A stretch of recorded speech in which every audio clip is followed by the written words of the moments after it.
신을 발견합니다. 그 발표해 주실 안성도 선생님에 대해서 잠깐 소개 말씀드리겠습니다. 독일 함부르크 대학에서 그 불교학 내지 철학 박사 학위를 받으셨고요. 학위 논문은 육아사지론에서의 번뇌설입니다. 그 유식 논에 해당하죠. 그거에 대해서 번뇌설에 대해서 그 연구를 하셨고요. 관심 분야는 인도 불교, 유식학 분야이시고 보성론에 관한 글을 쓰셨습니다. 현재 서울대학교 철학과 교수로 계십니다. 선생님께서 나오셔서 발표해 주시겠습니다. 정준호 선생님처럼 프레지라고 하는 프로그램을 사용하여 여러분에게 쉽고 재미있게 그리고 매우 의학적으로 보여드리지 못해서 매우 죄송합니다.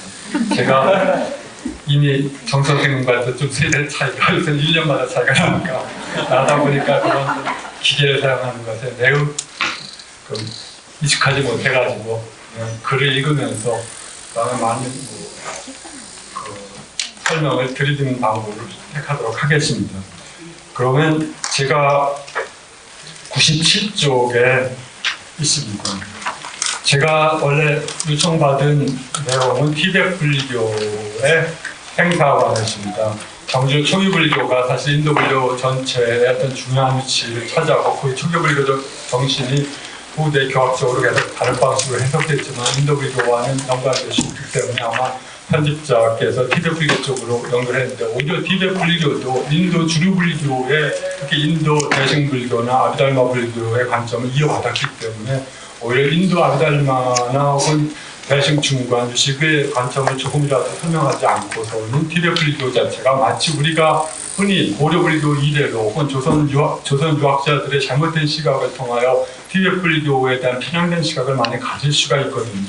여러분 많은 사람들이 지금 TV나 혹은 다른 매체를 통하여 티베트 불교에 대해서 말씀을 듣고 있지만 실질적으로 우리들이 갖고 있는 티베트 불교에 대한 인상은 매우 부정적입니다만 거기에 조금 더 깊이 안 들어간 사람들이겠어요. 그렇기 때문에 오히려 실질적으로 티베트 불교가 가장 우리에게는 밀교 전통으로 알려져 있지만 실제로 그렇지 않고 가장 현교적 전통, 즉 인도의 아비달마나 대승 불교의 전통을 기반으로 하고 있다는 사실을 보여드리기 위하여 먼저 이러한 구성 방법을 택했습니다. 여러분 간단히 빨리빨리 읽으면서 진행하도록 하겠습니다.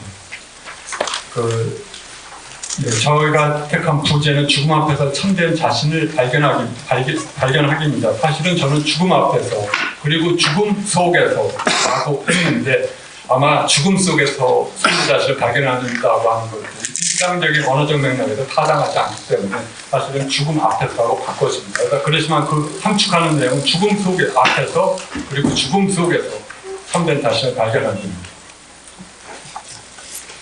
죽음 앞에서 모든 사람은 무화됨의 공포를 느낍니다. 그가 생전에 이룩하고 구축해놓은 모든 것은 죽음의 타자가 등장했을 때 마치 바닷가의 모래성처럼 순식간에 무너져 내립니다. 어떤 것도 죽음의 압도적인 힘 앞에서 저항할 수 없는 것처럼 보입니다. 죽음이라는 한계 상황에서 흔히 인간들이 취하는 태도를 보면 에세이를 외면하거나 혹은 섹스나 친구, 가족 등의 사회적 관계의 의미부여를 통해 죽음의 공포와 맞서려는 것처럼 보입니다. 먼저 죽음에 대해서 외면하는 태도는 오늘날 우리 사회에서 가장 쉽게 발견될 것이라고 보입니다. 현대사고 사회에서 죽음은 사악한 것이고 회피되어야만 하는 것이며 생명과 반대되는 악의 영역에 속한다고 간주되는 경향이 흔합니다. 이러한 이해는 전통적인 동양의 생사관과는 매우 다른 것이지만 서양 문화의 세대를 받은 세대들은 자신도 모르는 사이에 이런 이분법적 생사관에 빠져들게 됩니다. 그래서 우리는 모든 수단을 다해 살아있는 한 그것을 외면하려고 하고 그것으로부터 벗어나려고 합니다. 따라 죽음을 직시하고 그것이 역시 삶의 과정 속에서 자연스러운 하나의 과정으로도 받아들이지 못합니다. 하지만 그렇다고 죽음이 주는 압력이 약화되었다고 보이지는 않습니다. 그들은 다만 죽음이라는 현상, 죽어야만 한다는 사실에 애써 눈을 돌리고 있을 뿐입니다. 이러한 현상은 개인적 태도뿐만이 아니라 사회에서 죽음을 보는 태도에서도 나타난다고 생각됩니다. 언제부터인가 최근 10여 년부터 일반화된 현상이지만 이제 집에서 임종을 맞이하고 그곳에 빈소를 차리고 그곳에 연결식을 올리는 경우는 거의 찾아보기 힘들어졌습니다. 지금은 많은 이들이 이러한 과정을 장례식장에서 인스턴트식으로 처리해버리고 있지만 빗자가 아는 한에 있어서 30여 년 전만 해도 이러한 방식의 장례는 거의 상상조차 할 수 없는 일이었습니다. 이러한 과정 속에서 살아있는 자들이 죽음으로부터 배울 수 있는 깊은 교훈이 그다지 많아 보이지 않습니다. 다른 한편으로 섹스에 대한 탐닉이나 친구나 사회의 가치에 대한 과도한 의미부여를 통해서 죽음에 대항하려고 하는 시도도 그리 성공적이지 못하다고 보입니다. 어떠한 사회적 보상이 과연 죽음의 공포를 극복할 수 있게 해줄 수 있겠습니까? 죽음의 사자 앞에서 누구나 헌절하는 말이 있듯이 죽음은 가장 고유한 의미에서 단독자의 체험입니다. 누구도 나의 죽음을 대신하고 할 수 없으며 나와 함께 죽을 수는 있어도 나의 죽음을 연기하거나 보상해 주시는 없기 때문입니다. 그렇다면 모든 것을 무화시키는 것처럼 보이는 죽음의 앞에서 우리는 어떻게 해야 할 것입니까? 불교는 죽음의 공포와 무의미에 대항할 수 있는 가장 효과적인 방법은 역설적으로 죽음을 직시하는 것이라고 생각하는 듯합니다. 육계에 사는 존재들이 성적 욕망에 의해 지배되는 것처럼 죽음에 의해 위협받고 있다는 사실을 아는 것입니다. 죽음이라는 현 존재의 한계 상황은 이를 외면하거나 무시함에 있어 결코 해결되지 않고 우리가 그것을 무시할수록 잠시 동안 그것을 망각하고 중압감에서 벗어나 삶의 쾌락에 몸을 맡길 수는 있을지 모르지만 결국 그것은 더욱더 우리의 의식을 얽매는 족대로 작용할 것이라고 하는 사실을 인식하는 것입니다. 따라서 우리는 본질적으로 죽어야만 하는 존재이고 죽음으로 나아가는 존재라고 하는 자각은 일반적으로 우리를 항상 깨어있게 하는 출발점이기도 합니다. 불교 역시 무상성의 강조를 통해서 우리로 하여금 항상 그것의 가장 극적인 형태인 죽음 앞에서 깨어있기를 요구합니다. 왜냐하면 죽음의 이해는 본질적으로 자기 자신의 본성을 이해하는 출발점이 되기 때문입니다. 어떤 점에서 이것은 현대사회에서 가장 강력한 타부로 아직도 남아있는 죽음의 타부를 깨트리는 것에서부터 시작할지도 모릅니다. 약 100여 년 전에 프로이드가 성의 금기를 깨트린 이후에 이제 현대 사회에서 성이 생명의 상징이 되는 것처럼 이제 죽음의 타부도 그러한 상황에 직면했다고 지적하는 죽음학의 예측은 전혀 동떨어진 것이라고 보이지는 않습니다. 정신분석학에서 성의 발견과 해방이 주었던 것과 같이 죽음의 발견은 우리를 본질내적 실적으로 되돌릴 수 있다고 하는 것입니다. 죽음이라는 타부가 깨어질 때 우리는 보다 우리 자신의 가면성과 무상성에 직면할 것이고 이를 통해 삶의 전문가 때대로 확연히 변화될 수 있으며 우리는 더 창조적으로 살아가는 데 기여하고 있을 것입니다. 한 달 전에 죽은 스티브 잡스가 한 얘기 중에서 제가 가장 강력하게 남은 인상은 항시 20살 이후에 그 죽음을 직면한 후에 매 순간 그 다음 순간에 죽음이 오는 것처럼 하려고 했다고 하는 그 스토리입니다. 죽음에서 불교에서 죽음의 인식이 필요한 까닭은 바로 이러한 죽음의 잠재적 각성효과 때문입니다. 죽음 앞에서 우리는 다시금 자기 자신을 발견할 수 있기 때문입니다. 그렇다면 죽음의 모든 것을 무화시킨다고 한다면 자신의 필멸성 인식에 과연 궁극적으로 무슨 의미가 있냐고 반문할 수도 있을 것입니다. 여기서 우리는 이 모든이라고 하는 말이 어디까지 타당한지를 묻지 않을 수 없을 것입니다. 만약 모든이라고 하는 문자 그대로 우리의 삶과 관련된 일체를 가리킨다면 그것이 붓다 당시 발린이 주장했던 것처럼 우리의 신체적 화학과 더불어 모든 사회적 정치적 관계나 법적 작용도 무화될 것을 의미하기 때문입니다. 반면 죽음에 의해 무화되는 것은 우리의 일상적 신체와 연결된 가상일 뿐 우리의 본질인 아트만은 결코 태어나거나 죽는 것이 아니라고 주장한다면 이는 죽음에 의해 무화되는 것은 사실상 우리의 잘못된 인식에 의하여 집착된 가상밖에 없게 될 것입니다. 하지만 불교는 이러한 두 가지를 단멸론과 상준으로서 비판했습니다. 어떤 점에서 오늘날 우리의 정치적 태도에 깊이 영향을 미치는 것은 이러한 상준론적 관념보다는 단멸론적 관념이라고 보입니다. 실제로 우리는 전자와 같은 단멸론적 주장을 우리 주위에서나 혹은 전문가들 사이에서 많이 보고 있습니다. 죽음과 더불어 모든 것이 끝이라고 하는 생각은 특히 현대인들 사이에서 의식현상은 물리현상으로 하는 데 뿐이거나 또는 그것의 부산현상일 뿐이라고 하는 물리주의자는 가장 과학적으로 대변하는 설명으로부터 받아들여지고 있습니다. 그들에게서 의식이란 뇌의 산물이며 뇌의 화학적으로 환원될 수 있는 것에 불과할 뿐입니다. 현대 급격한 자연과학의 발전으로 인해 의식이 물질과 독립해서 존재할 수 있다고 용감하게 주장하는 현대 서양 철학자들은 거의 없거나 있다고 해도 극소수일 것입니다. 하지만 인도의 정신적인 주류 전통에서 비록 관점의 차이는 있을지언정 정신이 물질과 다른 범주로서 존재한다고 하는 관점은 결코 포기된 적이 없었습니다. 이런 불교도 마찬가지일 것입니다. 물론 불교는 또 다른 함정인 상류론에 빠지지 않기 위해 단일하고 불변하는 아상적 존재를 부정하면서 정신적 요소들은 끊임없이 작용하는 조건들의 흐름 속에서 변화하고 있다고 지적하지만 이것은 물질과 다른 범주로서의 정신적 요소의 존재를 부정하는 것은 아닙니다. 우리는 이것이 시간상 좀 넘어가서 102페이지 두 번째 패러그래프로 넘어가겠습니다. 필자는 불교에서 따라서 죽음의 문제를 다루는 데 있어 불교가 심리적 요소를 물질적 요소로부터 명확히 구분하고 있다는 사실로 출발하는 것이 필요하다고 생각합니다. 그럼으로써 우리는 죽음이 파괴하는 것이 어디까지이며 또 죽음에 의해 파괴되지 않고 남아있는 것은 무엇인가에 대해 생각해 보실 것이라고 생각합니다. 물질은 분자나 원자 또는 원자를 구성하는 중성자들의 미립자로 이루어져 있습니다. 이것은 불교에 있어도 마찬가지 관점입니다. 극미라고 하는 설로서 나타나고 있습니다. 물리학자가 물질을 이해하기 위해 물질을 구성하는 최소한의 입자를 발견하는 것도 이를 통해 근본 원리를 확인할 수 있다고 했기 때문입니다. 반면 식의 기능, 즉 정신적인 요소로서의 식의 기능은 전통적으로 정의되고 있듯이 요별입니다. 즉 대상을 비추고 알아차리는 것입니다. 이런 인지작용을 통해 대상에 대한 여실한 알은 아닐지라도 전 대상의 존재는 지각되고 있는 것입니다. 그래서 식의 근본적인 조건은 바로 직전의 식이라고 불교는 말합니다. 즉 직전의 마음이 지금의 마음을 작용하는 조건이 되는 것이로서 이를 등무관념이라고 말합니다. 이렇게 본다면 직전의 마음은 그 직전의 마음을 다시 조건을 가지게 있으며 따라서 이것이 무한소급되어요. 무한소급될 것입니다. 이러한 관점에서 마음은 시작이 없는 연속체라는 것을 전제하지 않으면 안 될 것이라고 생각을 하는 것입니다. 불교 철학자들은 이러한 방식으로 물질과 식은 다른 원리를 갖고 있어야만 한다고 생각을 합니다. 그렇지만 마음과 물질이 다른 어떤 실체적인 존재라고 간주할 필요는 당연히 없습니다. 용수가 보여주었듯이 어떤 존재가 작동을 가진 존재, 즉 실체적 존재라고 한다면 그에게 어떤 종류의 인과적 작용도 인정될 수 없기 때문입니다. 다만 끊임없는 식의 흐름 속에서 물질적 세계는 구성되고 수용되고 식과 상호작용하는 것입니다. 이러한 식의 지속성이 확립될 때 그에 의거해서 죽음과 미래의 재생에 대해서 얘기할 수 있을 것입니다. 초기 불교적 내용과 정준영 선생님께서 말씀하니까 좀 많이 겹칠 것입니다. 오히려 이런 점에서 조금 불교 사상이 초기 불교에서 어떤 다른 배식을 재증으로 넘어가면서 어떤 다른 방식으로 설명하고 그 이해를 확장해갔건 혹은 더 심화시켜갔든 어떤 식으로 이해하느냐 그 다른 쪽이 심화된 이해를 보여주는 것으로서 받아들일 수 있기 때문에 조금 역사적인 설명을 따라가는 것도 좋지 않을까 생각을 해서 이런 비식을 택했습니다. 한역에서 유정 또는 중생으로 번역되고 있는 생명을 가진 존재는 유정과 즉 생명을 갖지 않은 일반적인 물리적 상황과 엄격히 구분됩니다. 모든 유정은 열반을 획득하기 전까지 심리적 요소를 수반하고 있고 이것은 결코 물질적 요소와 동일시되거나 그것이 혼용될 수 있는 것으로 간주되지 않았습니다. 불교는 특히 가장 미세한 심리적 요소로서의 식의 생명을 본질적인 존재라고 봅니다.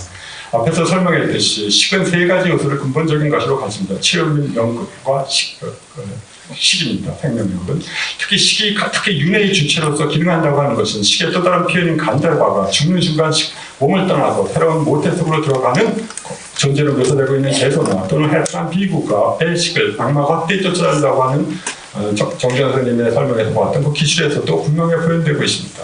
위의 개소가 보여주듯이 식은 윤회 과정의 주체이며 따라서 이러한 식의 소멸이 바로 열반으로서의 윤회의 끝입니다. 그런데 사후에도 식이 존재하는가의 문제는 무엇과 관련하여 불교 철학의 뜨거운 감자가 되었다고 보입니다. 저는 이 문제를 식이 연기의 설로서 설명했지만 그것들을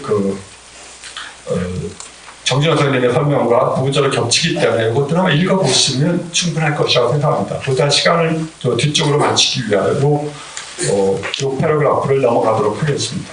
이와 같이 시각파의 알라식의 이론은 불교 철학에서 육식의 소멸에도 불구하고 존속하는 어떤 종류의 식을 도입할 필요성에 직면하여 도입된 것이지만 이제 우리는 불교 탄트라에서 알라의 식과는 다른 맥락에서 역시 지속하는 식의 존재를 인정할 필요성을 보게 됩니다. 이것은 비록 인간의 신체가 인간의 의식적인 조건으로서 기능하는 것을 인정하고는 있지만 그럼에도 식의 기본적 기능이 조명이나 암과 같은 자연적인 성질은 어디서 나타나는 것이며 그 본성은 무엇인가 하는 문제제기로서 나타납니다. 이러한 문제제기를 통해 티베 불교에서 마음에 대한 관념은 확연히 변화된 것처럼 보입니다. 이를 확실히 보여주는 것이 밀교, 특히 무상요가 탄트라라고 하는 설명입니다. 탄트라는 보통 네 가지 종류로 구분되고 있습니다. 그것은 보통 학자들은 그 네 가지 단계의 그 탄트라가 역사적인 방식에서 성립해왔던 그 역사적 순서를 따르고 있다고 설명하는데 이 무상요가 탄트라는 맨 마지막 단계에 해당됩니다. 이에 대한 소걀 리포츠의 설명에 따르자면 마음에는 두 가지 종류가 있습니다. 하나는 일상적인 마음으로서 거친 물질적 신체와 연기적 상황에서 작용하고 있는 마음에 근거하여서 이름 붙여진 것이고 다른 하나는 미해한 신체에 의거해 있는 미해한 마음이라고 합니다. 미세심과 미세심은 하나의 존재의 두 측면이라고 말하고 있습니다. 인지적 성질을 갖고 있고 따라서 인식할 수 있는 힘을 가진 것은 미세심입니다. 미세심이라고 하는 것은 마음을 대상으로 생각하는 에너지로서 종종 미세한 풍, 바람이라고 불려져 있습니다. 동양의학에서 아마 기에 해당될 것입니다. 이들 서로 밀접히 연결되어 있는 미세한 심신의 요동들이 이상요과에서 개화의 궁극적인 본질로서 불성이며 이것이 그 마음의 본질로서 간주되고 있습니다. 자, 그럼 이러한 마음에 대한 이해의 차이를 통해 죽음의 의미와 관련해서 각 학파가 어떤 차이를 보여주는가를 간략히 보도록 하겠습니다. 초기불교에서 죽음에 대한 명상. 초기불교에서는 무상과 고통, 보아하는 3법인으로서 모든 현상적인 존재들이 가질 수밖에 없는 속성으로서 중시되었습니다. 이들 3법인 중에서 가장 첫 근본적인 출발점이 무상일 것입니다. 즉 모든 만들어진 요소는 끊임없이 변화한다는 것입니다. 왜냐하면 이러한 무상성에 대한 자각에서 모든 것이 고통스럽다고 하는 일체 계고의 통찰이 나오며 다시 여기서 불변하는 동질성을 가진 것이 아니라고 하는 일체 뻔무와 인식이 나타나는 것이기 때문입니다. 따라서 무상성에 대한 인식이야말로 불교의 정치적 태도를 가장 잘 보여주는 것입니다. 그런데 무상한 것 중에서 가장 우리를 심리적으로 압도하는 것이 바로 죽음일 것입니다. 왜냐하면 그것은 누구에게나 피할 수 없이 다가오는 것이며 다른 모든 무상함에 비해서 마치 자아의 종식이며 자아와 관련된 모든 것을 소멸처럼 보이기 때문에 이러한 죽음이 모든 다른 보상도 무기하게 만드는 것처럼 나타나기 때문입니다. 따라서 이런 점에서 죽음 무상함의 끝일 텐데 죽음과 관련해서 초기불교에서 언급되고 있는 고타미의 스토리는 인간의 존재, 죽음이 인간 존재를 얼마나 정신적으로 변형될 수 있는 힘을 갖고 있는가를 보여줄 것입니다. 고타미의 스토리는 여러분들 전부 다 잘 아실 것이고 또 서구학자들에게서 죽음을 연구하는 학자들도 거의 고타미의 스토리가 갖고 있는 인상적인 얘기를 기억할 것입니다. 고타미는 부유한 상인의 아내였죠. 그 유일한 아들이 죽었을 때 그때 고타미는 미친 듯이 그 여자 아이를 안고 죽은 아이를 안에 안고 마을에서 마을로 돌아다니면서 자기 아이를 살려달라고 부탁했습니다. 어떤 사람이 그 여인에게 말을 했죠. 당신 아이를 살려주시는 아마 가능한 유일한 힘을 가진 자는 부탁일 테니까 그에 가서 부탁해보라. 고타미가 그 붓다를 찾아가서 부탁을 했습니다. 그러니까 붓다가 고타미에게 말을 했어요. 누구나 이렇게 말을 하겠죠. 사람은 다 죽는 거야. 네 아들이라고 예외가 있을 거라고 생각해? 그렇게 말을 당연히 하지 않겠습니다. 붓다는 위대한 교육자이시니까. 그래서 붓다는 고타미에게 이런 제안을 했습니다. 만약에 한 번도 이상으로 죽지 않은 집에 가서 조그만 좁쌀 한 옥을 의옷이 있다면 그럼 내가 그 아이를 살려주겠다. 그래서 그 고타미는 마을에서 마을로 다른 마을로 돌아다녔습니다. 며칠을 미친 듯이 돌아다녔지만 어떤 집에서도 이제까지 죽지 않은 사람을 발견할 수는 없었습니다. 고타미는 그 무덤가를 지나다가 마침내 그 통찰을 얻었습니다. 사람은 모두 죽습니다. 라고 통찰을 그래서 아기를 무덤가에 다시 묻어버리고 붓다에게 갖고 그리고 수행을 했다고 합니다. 정말 그러한 인상적인 이야기가 모든 사람들에게 아마 죽음이 주는 어떤 압력들 그리고 죽음이 우리를 얼마나 변화시킬 수 있는가를 아마 가장 상징적으로 보여줄 수 있다고 생각을 합니다. 따라서 무상의 절실함을 적나라하게 보여주는 죽음을 불교가 수행에 적극적으로 활용하고 있다고 하는 것은 두말할 나위가 없을 것입니다. 이러한 방법 중에서 가장 잘 알려진 것은 부정관의 이야기입니다. 부정관의 이야기는 조금 더 정 선생님께서 상세하게 그림을 통해 설명해 주기 때문에 그 내용을 말씀드리지 않겠습니다. 그걸 넘어서 시치의 부패 과정에 대한 관찰과 같은 극단적인 방패에 호소하지 않더라도 초기불교는 죽음 자체에 대한 명상의 깊은 관심을 갖고 있었다고 보입니다. 그것은 무엇보다 죽음 자체가 우리의 정신적인 탐닉이나 나타함으로 깨어있게 하는 효과를 주기 때문일 것입니다. 하나의 예로서 비구들이 회피할 생각에 하나로 거론되고 있는 불사각 또는 불사신사를 봅시다. 불사각이란 죽음을 자신과 관련 없는 타인이나 먼 미래의 사건으로 여기는 것을 말합니다. 이러한 생각을 가진 사람들은 현세적인 관심에 매몰되어서 시급한 구제로적 문제들에 대한 탐구를 먼 미래로 연결하려고 하는 태도를 보여줍니다. 그들에게서 법의 교설이 가진 시적인 문제의식, 실존적인 문제의식은 남의 문제일 뿐입니다. 죽음에 대한 명상의 필요성은 바로 여기에서 나옵니다. 죽음이 언제나 닥칠 수 있다는 생각은 우리의 현세적 욕망에 대한 탐닉을부터 깨어있게 하고 또 깨어나게 하기 때문입니다. 이런 점에서 여기서 죽음에 대한 명상이라고 말하는 사념이 우리 자신의 실질적인 문제를 해결하는 효과를 갖고 있다는 점에서 산보에 대한 명상 못지않은 역할을 한다고 말할 수 있습니다. 예를 들어서 증지부에서는 이제 산염이 10종의 집중의 하나로서 거론되고 있습니다. 또한 증이라함에서도 부유하지만 이기적인 이상이 비라세나가 이 10종 지식을 수집하는 공덕에 의해서 죽은 후에도 지옥에 떨어지지 않고 사천왕의 세계로 간다고 하는 것에서도 죽음에 대한 명상이 주는 효과적인 도움을 생각할 수 있을 것입니다. 자, 그렇지만 이 불전이 이런 초기불교에서 생생한 그 기술을 넘어서 보다 철학적인 측면에서 명상적 기술법 안으로 도입되게 되는데, 이것은 아비달만 도론스에서 윤회 과정에 대한 논의가 복속적으로 전개 더불어 진행되었다고 보입니다. 윤회 과정에서 보통 우리는 네 가지 생유, 본유, 사유 중에 네 가지 유를 말하고 있습니다. 여기서 유는 일어남의 의미로서 각각 재생의 처음 단계에서 일어남, 현생의 존재로 일어남, 죽음의 애로에 일어남, 그리고 사유로 해서 생유의 중간 단계로 일어남이 될 것입니다. 다시 말해서 태어나고 살아가고 죽고 재생을 찾는 이 과정들은 윤회는 존재가 주는 피하시는 측면입니다. 윤회를 인정하는 불교의 관점에서 볼 때 앞에 세 단계에 대해서 논란의 여지가 없을 것입니다. 하지만 마지막 중위에 대해서 각 학파들사이에서는 논란이 있었습니다. 중위를 인정하지 않는 학파들이 있었고 중위를 인정하는 학파들이 있었습니다. 중유를 인정하지 않는 학파들은 남방 테라바다 전통이 있다고 보이고, 중유를 인정하는 사람들은 대표적인 학파가 북방 그 유부, 강력한 유부였습니다. 동아시아 전통이나 티베트 전통은 설일치 유부의 전통을 이 점에서는 따르고 있습니다. 곧 춤 넘어서요. 설일치 유부는 중생들은 죽은 후에 최대한 49일 동안 자신에게 적합한 대승들을 찾기 위해 중유의 상태로 머물 수 있다고 말합니다. 이러한 유부의 교설은 동아시아 불교는 물론 티베트 불교에서 정설로 시용됨으로써 우리의 생사의식에 깊은 영향을 줍니다. 아에서는 구사론의 설명을 통해서 사유에서 중유를 거쳐 생애 단계가 어떻게 진행하는가를 보겠습니다.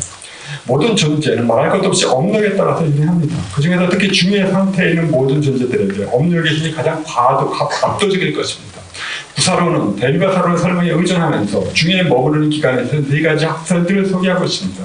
첫 번째가 대적으로서 중생들은 중유에서 생애로 재생하기 위해서 필요한 조건을 만나지 못하면 중유의 상태가 계속적으로 진화하고 있다고 하는 설명. 두 번째는 세우의 설로서 7일 동안 계속하고 있다고 하는 것. 세 번째는 유효사의 설로서 7주간 지속되고 있다는 설명. 네 번째는 비바사의 설로서 중유는 재생을 갈구하기 때문에 신속하게 이루어진다고 하는 설명입니다. 중국 주석자에 따르자면 이 점에서 셋째는 첫 번째 설을 지지하고 있지만 우리에게 전해진 49제의 의뢰는 유효사의 해석에 기여하고 있다고 보입니다. 하지만 유가로는 7일 안에 재생하지 못하면 중유의 상태에서 다시금 소죽음들이 계속적으로 6번 반복해서 우리가 막시만 49일까지 중유의 상태에 머물 수 있다고 말을 하고 있습니다. 이하에서 보게 되겠지만 티베트 밀교 전통에서 바로도 중유의 상태를 논할 때도 바로 유가론과 동일하게 해석하고 있습니다. 중생들이 업력에 따라 중유에서 생유를 이행하는 것을 유가론은 다음과 같이 서술합니다. 전도된 마음을 가진 자는 성적인 욕망에 따라 재생처로 간다며 중유에서 태어날 것으로 태어날 곳으로 재생하기 위해서 우리는 먼저 전도된 마음을 일으켜야 합니다. 여기서 전도된 마음은 성적인 측면에서의 전도입니다. 중유는 아무리 멀리 떨어져 있어도 감각기관이 매우 날카롭기 때문에 재생할 곳을 볼 수 있다고 말합니다. 그는 자기 부모가 될 남녀가 섹슈얼 인터코스를 하는 것을 보면서 그들 남녀에 대해서 성적으로 전도된 생각을 일으킵니다. 즉 남자로 태어날 중이라면 그는 여성을 자기의 성적 파트너라고 착각하면서 애욕을 느끼고, 반면 남성에 대해서는 경쟁자로 보면서 증오를 느낍니다. 반면 반대 여자로 태어났다면 그 반대가 되겠죠. 이와 같이 마음이 전도되었을 때 그는 성적 욕망을 통해 성적 접촉이 이루어지는 장소에 집착하게 되고 바로 자기 자신이 성행위를 하고 있다고 착각하는 것입니다. 그래야 자궁 속에 정열의 불순물이 생겨날 때 중유는 그것을 기뻐하면서 그곳에 정착하는 것입니다. 그때 오온이 뭉치면서 중유는 소멸하고 결생이라고 하는 생명의 첫 번째 찰나가 시작되는 것입니다. 이를 결생항속식이라고 보통 말합니다. 중유에 전도된 생각에 대한 뇌의 기술은 생물학적인 측면에서 이 재생의 성립 과정에 대한 묘사이지만 이는 프로이드의 웨디푸스 컴플렉스나 엘렉트라 컴플렉스를 연상시키기에 충분할 것입니다. 다만 그 차이는 프로이트가 재생을 인정하지 않기 때문에 인간 현존주의 신체적 구조리의 극한을 모태 속에서의 경험으로밖에 성립할 수 없겠지만 구사로는 이를 중유 상태 속에 성적으로 전도된 행위로 설명하고 있다는 점입니다. 물론 그러한 전도된 행위는 중유 상태에서만 나온 것이 아니라 전생에서의 잘못된 행위나 그런 행위에 대한 지적, 정서적 반응을 통해 익숙해지고 강화된 어떤 행동이라고 하는 점을 말할 것도 없을 것입니다. 여하튼 주사론에서 대변되는 아비달의 설명은 이후의 학파들의 논술에서나 기본적으로 채택되고 있지만 그 설명이 동일하지는 않습니다. 육아론은 그것들을 보다 더 재미있게 설명하고 있습니다. 예를 들어서 이 일과를 회화적으로 묘사하면서 이태시의 중에는 각각의 업에 따라 여러 가지 소리나 형상을 보게 된다고 말합니다. 예를 들어 복이 없는 자는 어지러운 소리를 듣거나 숲속에 들어가는 모습을 보고, 복이 많은 자는 적정하고 아름다운 소리를 듣고 궁전 속에 오르는 모습을 보게 된다고 말을 합니다. 육아론에서의 특징적인 것은 이러한 결정성이 바로 알라야식과 동시되었다고 하는 점입니다. 바로 이때 일체중대를 가진 알라야식은 이식에 포함되고, 즉 업의 과거에 포함되면서 집시의 의지처가 되고 부모의 정열과 융합할 새로운 신체를 형성하게 됩니다. 이렇게 해서 알라야식은 집시된 물질적 심리적 요소와 분리될 수 없을 정도로 강하게 융합되는 것이라고 말하고 있습니다.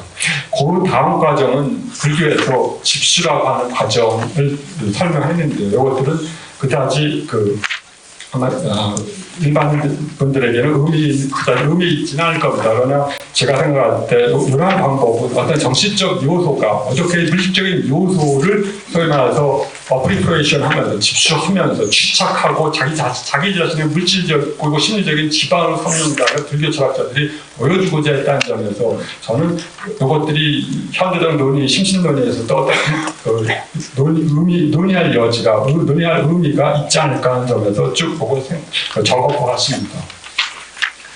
자, 112쪽 두 번째 패러그래프. 이렇게 이태한식은 자공 속에서 품의 정열과 물질적 심적 요소를 재료로 해서 자기 자신의 고유한 개체 존재, 즉 신체를 형성해 나갑니다. 여기서 주의할 점은 식이 아직도 업에 영향하에 있기 때문에 신체의 형성의 업력에 따라, 즉 인위적이 아닌 방식으로 자기 자신의 업의 힘에 따라 이루어진다는 것입니다. 즉 이런 구조화와 그 과정은 선행하는 업에 따라 조건져지는 것입니다. 이러한 식이 심리적 물질적 요소를 취해서 자기의 신체를 접하였다는 과정이 바로 말씀드린 집수라고 하는 개념입니다. 자, 113페이지 두 번째 패러그래프입니다. 이렇게 모태 속으로 들어간 식은 생물학적인 의미에서 심리적 물질적 요소들을 자기 방식대로 구조화시키기 시작하며 이를 통해 식에 의해 집수된 물질은 식과 운명을 같이 할 정도로 서로 밀접하게 결합되어서 증대되는 것입니다. 이러한 집수라고 하는 것은 생물학적 의미에서 정신적 집착의 의미 위에도 이러한 물질이 식을 자기 자신에서 집착하는 행위도 표현하고 있는데, 이러한 생물학적인 자기화의 과정 속에서 볼 때 당연한 결과일 것입니다. 유식 논소에서 모태 속에 들어가는 식은 알라야식으로 간주되고 있으며 따라 집수하는 제국도 알라야식에 귀한 것입니다. 그리고 그 다음 과정은 조금 전에 정준 선생님이 모태 속에서 어떻게 8가지 단계를 거쳐서 배화된 소위 정자와 난자가 결합된 이러한 것들이 어떻게 8가지 단계를 거쳐서 9달 후에 태어나게 되는 과정을 설명하고 있는데, 8가지 단계에 거쳐 설명하고 있는데, 이것은 북전 전통에서도 아비달마 전통에서도 이미 나와 있기 때문에 기원 후 200년경에는 250년경에는 아마 확정된 이론이라고 보입니다. 아마 그 당시 인도 소위 생략 전통, 의학 전통 속에서 아마 이러한 방식으로 이해를 했던 것이고, 그것이 불교가 받아들인 것으로 보입니다. 혹은 불교적으로 표현하면 명상자가 그것들을 직접으로 볼 수도 있다고 저도 좀 생각을 합니다만, 그러한 설명은 매우 경험적, 우리들이 일상적인 육체적 감각기관을 갖고 받아들일 수 있는 그러한 차원은 아니기 때문에 보통 생략할 수밖에 없지만 말입니다. 그런데 이러한 114쪽에서 8가지 단계들을 설명을 드렸고요. 그 다음에 114쪽 두 번째 경우에서 보통 이렇게 들어갈 때 모든 존재가 다 어머니 뱃속으로 들어갈 때 전도된 생각을 갖고 일어나는 것이 어디 같지 않습니다. 왜냐하면 일상적인 우리가 버브라고 부르는 평상민들은 다 이태할 때나 추태할 때, 즉 어머니 뱃속에 머무를 때나 출태할 때, 즉 태어날 때 전부 전도된 생각을 갖고 태어나지만 안 그런 존재도 있다고 불교는 생각하고 있기 때문이다. 자기의식, 즉 스무르티, 소위 집중의 명상을 오랫동안 수행했던 사람들 경우에는 이태할 경우 자기 자신이 지금 들어가고 있는 곳이 어머니의 뱃속이라고 명확하게 알고, 그러한 의식을 가지고 깨어있는 상태로 들어가고, 또 어떤 더 발전된 의식을 가진 사람들은 입퇴할 때나 출퇴할 때도 명확하게 내가 어머니 뱃속에 그대로 있다 생각이 있기 때문에, 쉽게 말해서 어머니 뱃속에서 요동을 치고 어머니를 괴롭히지 않고 이쁜 아들로나 이쁜 딸로서 태어난다고 하는 것이고, 출퇴할 때도 역시 어머니의 고통을 주지 않고 편안히 태어난다고 하는 그건데 앞에 그 아무것도 모르는 사람은 당연히 일반 범부일 것이고 첫 번째 입태는 수승한 수행자들, 두 번째 과정은 독각이나 혹은 전륜성원, 세 번째 단계는 아직 붓다가 되기 전에 그 보살들, 여기서 붓다라고 설명하는 그러한 존재, 그 석가모니 부처님과 같은 것들, 입태, 주태, 출태에 모두 자기가 누구라고 하는 명확한 의식을 가지고 태어나고 들어가고 나온다고 말을 합니다. 자, 그러한 것들이 바로 조금 115쪽 첫 번째까지 설명했고요. 그 다음에 두 번째 패러그래프에서 수행자에 따른 이런 부분은 논수에 따라 차이를 보입니다. 육아로는 결정상속의 형태와 구별해서 다른 설명들을 하고 있습니다. 쭉 읽어갑니다. 그 다음에 후대의 발전과 관련해서 흥미로운 것은 업에 의해 이끌어지는 결정상속이 보살을 제외한 다른 존재의 경우라면 지혜에 의해 이끌어지는 결정상속들은 보살들의 경우라고 말하는 점입니다. 이는 보살들의 생이 원생이지 업생이 아니라고 하는 대시적 관점으로 해석될 여지가 있으면 실제로 그렇게 해석되었습니다. 보살과 재생들의 과정 속에서 저는 대승불교에도 일반적으로 보살행이 모든 대승학파들의 다양성에도 불구하고 공통된 사상학적인 그 공통성을 갖고 있고 또 그 이러한 대승적인 업생이 아닌 대승에서 일체중생 완전한 깨달음과 일체중생들의 이익을 위한 소위 윤회 과정으로 자발적으로 들어오는 것들이 바로 티베트 불교에서 우리가 매우 순화적으로 받아들일 거부감을 주고 어떤 분들에게 거부감을 주는 것이긴 하지만 환생 제도가 의거하고 있는 어떤 그 정신사적 근거라고 생각을 했습니다. 그래서 이런 대승불교에서 보살 이상이 티베트 불교에서 환생 제도를 통해서 도입되게 되었다고 하는 설명을 드렸습니다. 티베트 불교에서 환생 제도라고 하는 것은 어떤 모든 존재가 재생하고 있다는 것은 누구나 기본적으로 불교에서는 받아들이지만 티베트 불교에서는 어떤 뛰어난 스승이 죽었을 때 그의 후계자를 어떤 그 험난하에 태어난 어떤 확정된 존재 안에서 발견하고자 하는 것입니다. 왜 그렇게 발견하고자 하느냐? 권력의 위에서 혹은 권력을 유지하고자 하는 그러한 서약적 설명 대신에 저는 여기서 보살들의 보살들이 업생이라고 하는 것, 즉 중생들을 구제하기 위해서 자기들이 도달됐던 정신적 상태를 유지하면서 다음 생에 진입했을 때 보다 다른 존재들에게 보다 더 효과적으로 도움을 줄 수 있을 것이라고 하는 그러한 생각 때문에 이런 환생대들을 도입했을 거라고 생각합니다. 역사적으로 말하자면 이런 환생대들은 소위 까르마파에 의하여 도입되었습니다. 첫 번째, 그 이후로 1500년대 달라이라마 제도가 확립되었을 때 초대 달라이라마입니다. 그때 역시 수용되었고 지금까지 10대 달라이라마 혹은 제17대 까르마파가 지금 계시죠. 그 제도의 얘기까지 역시 받아들여지고 또 이러한 제도가 다른 모든 뛰어난 스승들에 의하여 전부 환생을 찾고자 하는 노력으로 나타났기 때문에 현재 한 2000여 명이나 된다고 합니다. 환생자들. 저 119쪽으로 넘어가도록 하겠습니다. 티베트 불교에서 죽음에 대한 명상입니다. 죽음의 관찰이 불교에서 결정적인 중요성을 가지고 있는 이유는 죽음에 대한 자각의 정신적인 목적을 전력을 다해 추구하고 격려하고 이를 성취하도록 조력하는 데 있습니다. 여기에도 수행자에 대한 차이가 있을 것입니다. 만약 인간으로서의 바람직한 재생만을 원할 경우에 죽음과 재생의 과정에 대한 미세한 명상을 할 필요는 없습니다. 반면 성문승이 무아성의 인식을 강화해 열반에 들어가고자 하는 결단을 확고히 세우기 위해 죽음을 관찰하고자 하는 경우에도 마찬가지일 것입니다. 또 대승에서 일체중생에 대한 대비심을 희망하기 위한 동기로서 죽음의 가치로 사용하는데 바람의 전통에 따른 수행도를 수행하는 경우에도 보살행을 지속하기 위해서 연속적으로 이 세계에 다시금 돌아오기 위해 재생하는 것만으로 충분할 것입니다. 하지만 만트라를 따르는 수행자를 위해서 수행대의 본질적인 요소로서 죽음의 순간을 활용하는 법이 실제적인 기법, 테크닉으로서 제시될 것입니다. 아마 이것이 제일 흥미로운 밀교적 설명될 것이라고 보입니다. 만트라에 따른 심려 집단도 즉 금강승에서는 수행자가 명상을 통해 실제 죽는 순간에서처럼 죽음의 단계를 경험할 수 있도록 합니다. 따라서 죽음의 과정과 중요 상태, 재생 과정의 이해를 통해서 그는 존재와 마음의 본성을 이해하고 윤회를 극복하는 결정적인 계기로 포착하고자 합니다. 이는 밀교에서 죽음에 대해 명상하는 이유일 것입니다. 수행자는 명상을 통해 죽음에 들어갈 수 있는 능력을 갖추며 죽음 후에 무엇이 일어날까를 알게 됩니다. 따라서 밀교 수행에서 중심 테마는 퉁이라고 하는 미세한 에너지와 미세한 에너지 통로, 미세한 신체 에너지, 미세신, 정액의 조절과 같은 생략적 발전의 심신의 논의입니다. 어떻게 이 과정을 컨트롤할 수 있는가가 밀교 문화, 특히 무상 요가 단트라스 관문에서 상세하게 다뤄지는 것입니다. 이하에서는 현대의 준비 과정으로 죽음에 대한 명상, 그다음에 두 번째로 밀교에서의 준비, 죽음의 과정을 깨달음의 과정으로 이용하는 관법의 의미, 세 번째로 마지막으로 나로타의 6법이라고 하는 6가지 테크닉에 대해서 간단히 설명하고자 합니다. 이것은 티베트 불교에서 세 가지 방법은 역사적으로 다시 나타났던 방법입니다. 죽음에 대한 예비적 수행입니다. 죽음에 대해 생각하는 것은 역시 일반 초기 불교나 대신 불교에서도 마찬가지입니다. 하지만 티베트 전통에서 죽음에 대한 명상이 가진 효과는 낮게 평가될 수는 없습니다. 그것은 낮다기보다는 기본적인 수행법일 것입니다.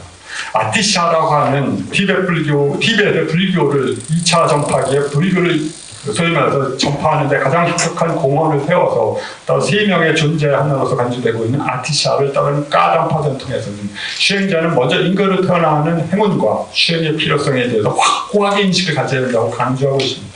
따라서 이를 통해서 무상과 죽음에 대한 명상을 심화시켜야 한다고 생각을 합니다. 아래 이야기는 그들이 얼마나 죽음의 명상을 일상하고 있는지를 보여줍니다. 즉 논어에서 조문도 속사가이라고 말했던 것처럼 매 순간순간 아침과 점심, 저녁에서 죽음에 대해서 명상하는 것을 일상화하고 그것들을 자기의 삶의 일부로서 그 명상을 받아들이는 그러한 태도입니다. 모든 것 속에서 죽음을 보는 것이죠.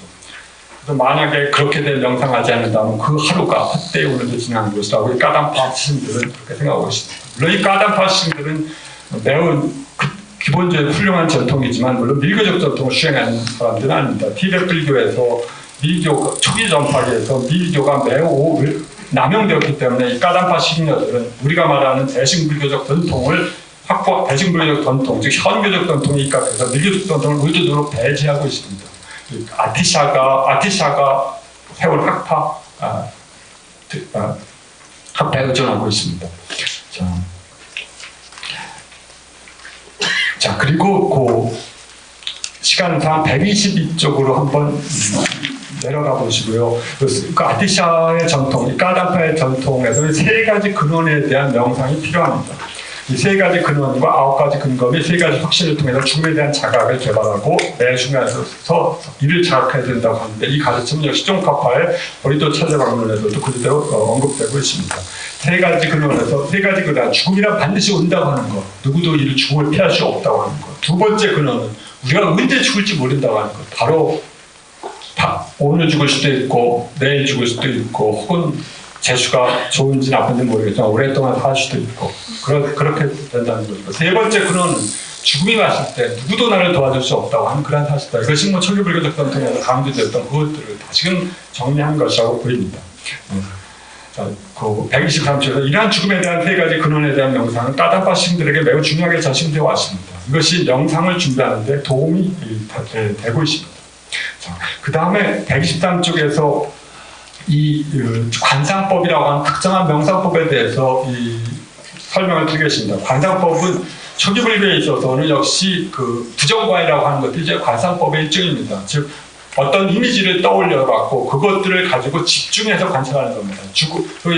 공동묘지 속에서 죽어가는 시체에 대한 9가지 부패 과정을 보면서 그것을 자기 방에서 집중해 갖고 이미지로 떠올려 가지고 일종의 비주얼라이제이션 하는 겁니다. 그래서 자기 명상 속에서 그 시체의 부패 과정의 이미지를 생생하고 클리어 앤 디스팅트하게 명석 판명하게 이미지를 띄어올리고 그것들을 관상하는 것을 관상법이라고 부릅니다. 이러한 관상법이 갖고 있는 효과는 매우 높은 집중되어 있습니다. 집중되어 있다고 생각을 하는데 이러한 관상법을 역시 티베트 불교에서 떠올립니다. 그래야 어떤 외적인 관상법을 티베트 불교에서는 그것들을 이러한 초기 불교의 부정관과 대비시키고 두 번째 관상법을 내적인 관상법이라고 하는 것들을 유식화하게 있어서의 소위 관상법의 기법과 관련시키고 있습니다. 이것들은 인도 대승불교가 이룩했던 어떤 명상적 기법을 티베트 불교가 그대로 수용하고 이용하고 있다고 하는 건데 그것들은 124쪽 맨 마지막 쪽 간단히 읽고 넘어가겠습니다. 흥미로운 것은 이 내적인 관찰 방법이 대신경제에서 자전급되는 이미지의 산출과 제거의 방법과 매우 유사하다는 점입니다. 유식하게 표현을 빌면 여기서 이미지의 산출과 제거라고 하는 것은 대상의 관념적 이미지를 마음에서 일으키는 방법과 이렇게 마음에서 일으키는 이미지를 다시금 제거해버리는 방법에 해당됩니다. 즉 이와 같이 어떤 대상에 의도적으로 집중함을 통해서 대상의 이미지를 산출하는 방법이 언급되고 있는데 이것들이 바로 그 부정관에 입각하면서 명상 대상을 의도적으로 조작하고 인위적으로 산출시키는 것이 유식학의 목적이었습니다. 유식학의 명상기법. 즉 이제는 어떤 특정한 부정관뿐만이 아니라 부정관에 산출된 이미지뿐 아니라 어떤 모든 대상에 대해서 이러한 이미지를 마음속에 떠올리고 지움을 반복함을 통해서 우리들의 일상적 육군을 통해서 감각하는 그러한 인식보다 더욱더 뛰어난, 더욱더 명석한 이미지를 마음속에서 창출하고자 하는 것입니다. 유식학이라고 하는 관념이라는 것이. 그것들이 그러한 방법을 통해서 마침내 우리가 알지 못하고 경험하지 못했던 어떤 대상들을 경험할 수 있게 되겠죠. 소위 말해서 요가 행자의 증지라고 보이는 그러한 종류의 보다 일상적 경험을 초월한 어떠한 대상적 이미지를 마음속에 창출하는 방법. 이것들이 그 유식학에 있어서 소위 관법의 내용이 되겠습니다. 자, 그 125쪽 마지막 줄에서요, 마지막 패러그래프에서 이러한 인위적 산출 방법에 의한 수행론과 초기불교 내지 부파불교의 수행론과의 차이는 분명합니다. 후자에 대해서 대상에 대한 여실한 인식만이 해탈을 이끌고 이런 관상방법의 인위적인 성격, 오히려 대상에 대한 참된 인식을 방해하는 것으로 간주되는 반면에 대신 특히 유식학에 있어서 이러한 관상법의 실천은 매우 적극적으로 활용되고 있습니다. 나아가서 유식학의 핵심적인 관법인 유식관법도 유식관도 이와 밀접한 관련을 갖고 있다고 하는 것을 알 수가 있습니다. 그렇지만 관상법이 죽음과 관련해서 핵심적인 수행법 내지 수행론적 전략으로 등장하는 것은 바로 밀교 수행입니다.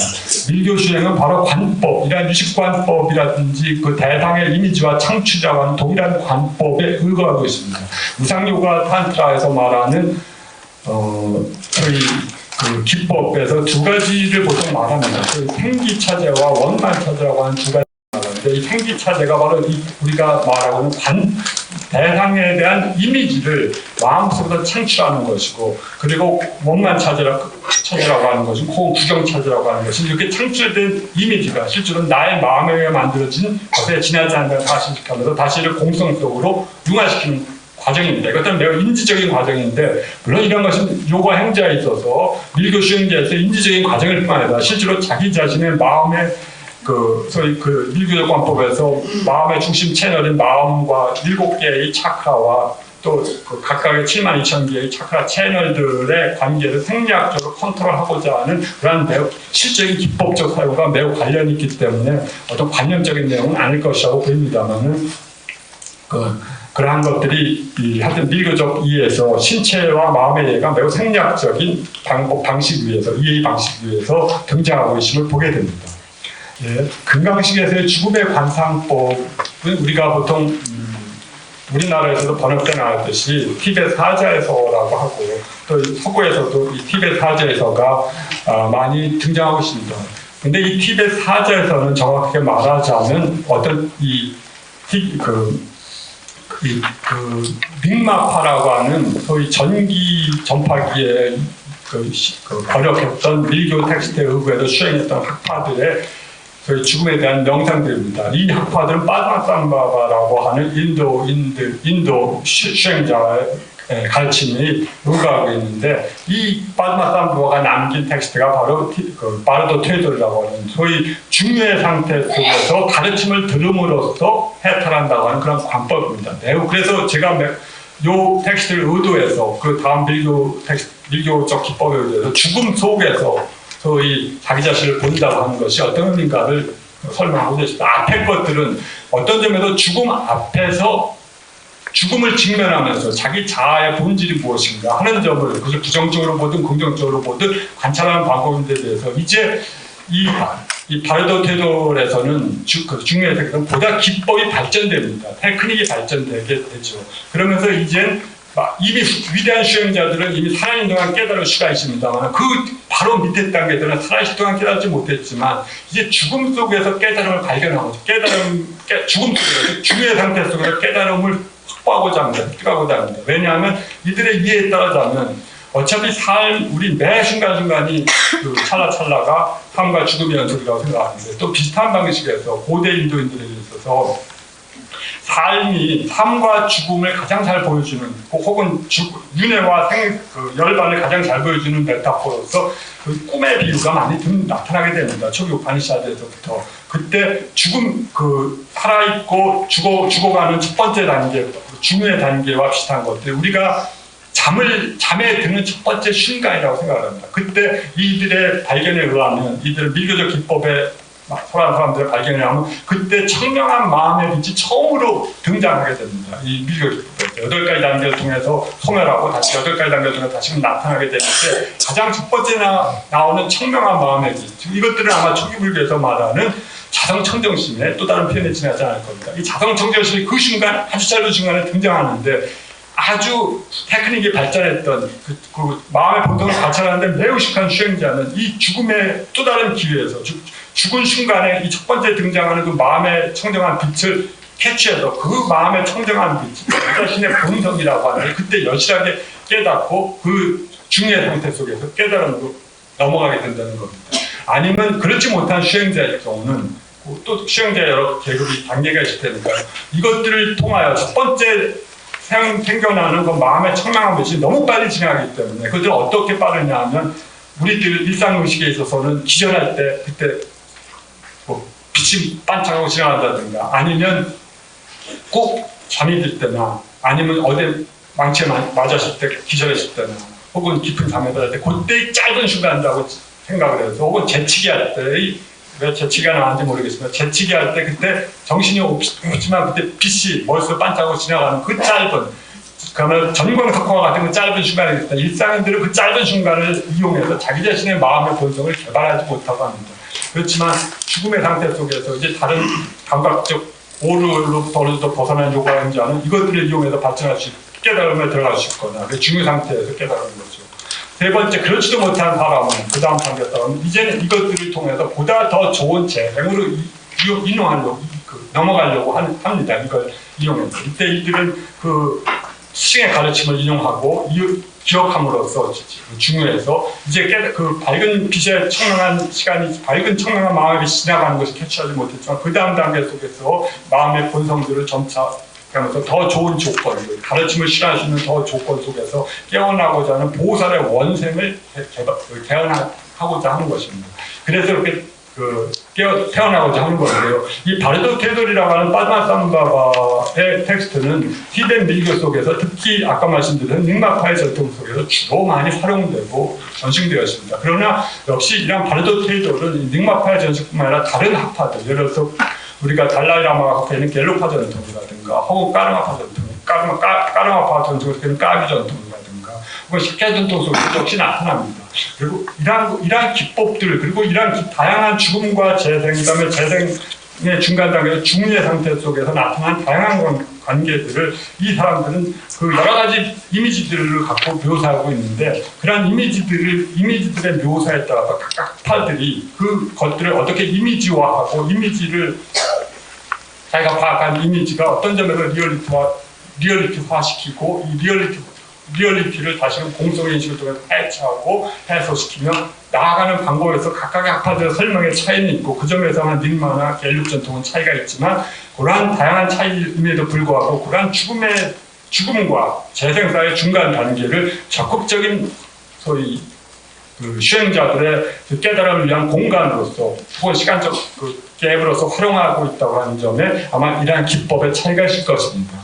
아마 저는 1분만 더 말씀드리겠습니다. 아마 이러한 것들은 제가 볼 때는 불교 사상이 혹은 불교 수행론이 얼마만큼 기법이 발전되어 왔는가 다양한 기법들이 도입되었는가 하는 것을 여실하게 보여주는 것이라고 생각합니다. 불교 전통이라고 하는 것은 초기 불교 십방문의 깨달음 위에 당연히 기초하고 있지만 그러한 깨달음의 전통 혹 깨달은 수행법이 그들의 기본적인 전통, 정신적 전통 즉 그러한 전통과 배치되고 상치되지 않는다면 다른 전통을 기꺼이 받아들이는데 주저하지 않았습니다. 불교가 그런 걸 통해서 다양화될 수가 있겠죠. 밀교 기법도 우리는 이것들을 당연히 그 당시 소위 현신열반이라고 하는 그 당시 7세기에 등장했던 소위 그 다른 그 인도 전통 속에서 요가 전통이니까 다른 전통에서 나아질 것이라고 생각을 합니다. 그러나 이러한 전통적 기법을 불교가 과감히 차용하고 그것들을 무상과 공성의 가르침 속에서 완전한 깨달음을 획득하고 중생들을 위해 다시금 중생들을 깨닫게 하기 위해서 안가주망하는 그러한 보살적 이상으로 보살적 이상에 도움이 된다고 파악했을 때 이것들을 받아들여서 마음의 본성들을 역시 다양하게 설명하고 또 보다 심화된 방식으로 밀교적 이해에 따르자면 심화된 방식으로 발전시켰다고 말을 할 수가 있을 겁니다. 그 이하의 설명들은 아마 그러한 죽음 앞에서 뿐만이 아니라 죽음 속에서 사람들이 얼마나 깨달음을 얻고자 하는 기회로 활용했는가 하는 것은 간단한 스케치입니다. 나로의 율법이라고 하는 것도 아마 이러한 심신의 조절 에너지 흐름들을 조절하는 테크닉 기법이었고 그것들은 매우 높은 단계 수행자들에게 허용된 기법이었다고 보입니다. 거기서 간단히 스케치했습니다. 예, 말씀 감사합니다. 선생님께서는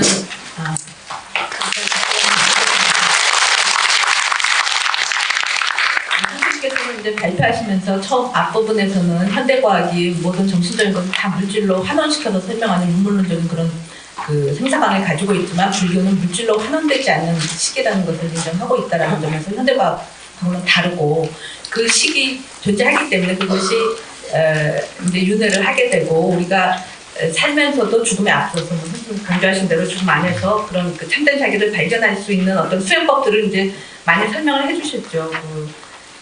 관상법이라든가 무상요가 탄트라든가 이 발표는 말씀으로 너무 빨리 해 나가셨지만 책을 읽어보시면 여러분들이 더 구체적인 수행 방법을 보실 수 있으실 것 같습니다. 근데 이제 그 선생님께서 그 수행법이 초기 불교의 수행법과 약간 다르다라는 말씀을 말씀하시면서 하셨는데 그 수행법의 그 차이를 비롯해서 우리가 윤회를 설명함에 있어서나 내지는 윤회를 벗어나서 해탈했을 때 또 열반에 대해서 그 대승불교가 갖는 관점이 초기 불교와 어떻게 다른가에 대해서 그러니까 참된 죽음 앞에서 참된 자기를 발견한다. 그리고 또 선생님 이제 이 글에 보면은 꿈을 통해서 이 수행을 하기도 하면서 그때 이제 그 단계를 법신 보신, 화신 2단계로 또 이렇게 비유를 하시기도 하시는데 그런 법신이나 자성 청정침에서 비롯되는 무슨 진여라든가 참된 자기라든가 이런 것을 인정하는 것이 그러니까 대승에서 이런 것들을 인정하는 것이 초기 불교에서 이제 종전 강조하셨던 것처럼 무아를 이야기하는 그것과 어떤 의미에서 양립할 수 있는가, 무아를 결국 벗어나는 것은 아니다라고 말할 수 있는가, 이게 이제 초기 불교와 과연 어떻게 다른가, 그러면서도 이 양립 가능한가, 이 점을 근데 죄송합니다. 제가 왜 질문은 길게 하고 답은 간단하게 하냐고 그러는데 그냥 간단하게 언급해 주시고 이것도 종합토론 시간에 많이 이야기 될 수 있을 것 같습니다.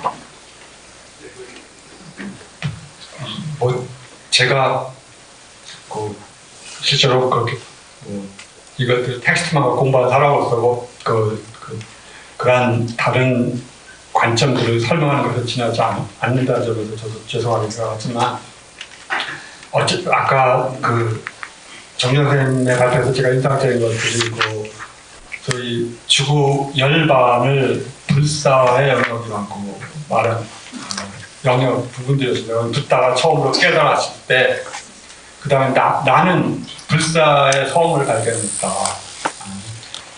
아미타 바담이라고 하는 우리가 말하는 저희 불사의 영역 죽지 않는 곳이죠.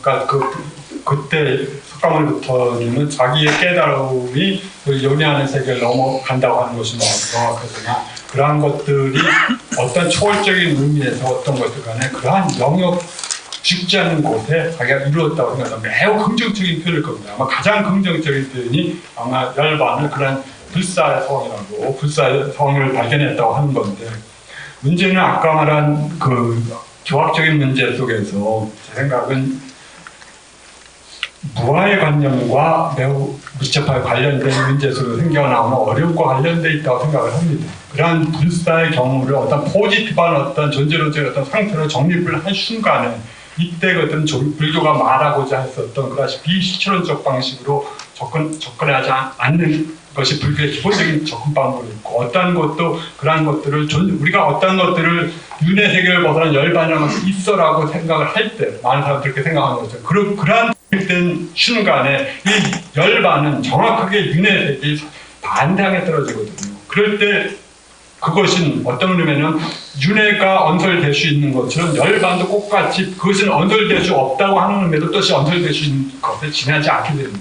그렇기 때문에 아마 불교는 이것들이 분명히 생사를 넘어서는 어떤 것들이 있다라고, 그것은 우리가 말하는 단순히 경험적 자가 존재한다고 하는 그런 의미에서, 여기에 책상이 있다고 하는 그런 의미에서 있다라고 하는 건 아니겠지만, 어떠한 종류의 존재성을 인정을 하면서도 그것이 만약에 우리가 언어적 방식으로 있다라고 설명을 했을 때 나오는 문제점들, 그것들과 관련된 곤란에 관련이 있다고 생각하거든요. 그렇기 때문에 초기 불교에서 그 무아의 이론과 관련돼서 항상 무아라고 하는 이론은 제가 이해하는 바는 그것들을 항상 비동일시하는 방식으로 자기의 본질을 접근하는 것이라고 생각을 합니다. 내가 확정됐을 때 나는 어떤 것에 대해서 집착하지 않고 욕망의 대상으로 갖지 않기 때문에 열반을 하게 되는데, 그것들에 대해서 그럼에도 불구하고 그것들이 갖고 있는 어떤 성질을 표현하지 않는다고 하는 것이거든요. 이것들이 아마 열반이 그러한 점에서 언어를 초월했다고 하는 점에서 공성과 연결될 수 있다고 하는데, 문제는 대승불교에서 어려움이라고 하는 것은 이러한 무아적 이해가 강화되고 공성의 이해가 강화되면서 항상 사람들은 그 무아든 어떤 공성을 어떤 존재론적인 어떤 걸로 견주하는 행위 자체가 집착의 정확한 표현이라고 생각을 하게 됐다는 것입니다. 내가 만약 열반은 어떤 존재론적인 상태로 내가 정립을 하는 순간 그것은 나의 욕망의 대상이 되거든요. 불교가 극복이고 일단 모든 것이 자성이 없고, 소위 말해서 우리가 반역에서 많이 나오는 표현, 소위 말해서 세계서부터 열반에 이르기까지 어떤 것도 자성이 없다고 하는 그런 입장에 서 있을 때 이것들이 과연 존재론적 표현인가? 아니면 그것이 다만 그런 방식으로 우리가 접근해야 하는 인식론적인 표현, 인지론적 접근에 대한 표현인가에 대해서는 저는 후자라고 생각합니다만은, 그리고 초기 불교도 후자라고 생각하겠지만 아비달마론자들은 전자라고 생각했던 것 같아요. 즉 이것들 존재론적으로 존재하지 않는 것이다라고 생각했던 것 같습니다. 그러한 점이 그 문제인데, 그것들은 또 어려움은 우리가 소위 티베트 불교에서나 중국 전통, 동양 전통에서 매우 높이 평가된 용슈에 있어서, 용슈도 이 공성을 가장 대표적으로 현행했던 철학자인데, 그것들을 전제 방식으로 존재론적인 노니스로 그 비존재를 어떤 사물의 비존재성으로 이해했고, 반면에 또 똑같이 용슈에게 비속되는 어떤 전통적 철학적 전통 속에서는 소위 말해서 그 법계 차이라고 하는 텍스트에서는 그것들이 어떤 A와 B의 대립함으로써 이 대립을 초월하고 있는 어떤 존재가 있다라고 하는 의미로 설명을 하거든요. 그러니까 그런 궁극적이고 죽지 않는 불사의 영역이 초기 불교에서 말하는 불사의 영역이라고 있는 것으로서, 즉 초월적인 어떤 존재적 상태로서 있다고 생각을 하는 그 문제가 시간도 많이 지났고 여러분들 많이 시장하실 것 같습니다. 2명 발표, 오전 발표는 이것으로 마치고 오후에 1시간 후에 그렇게 됩니다.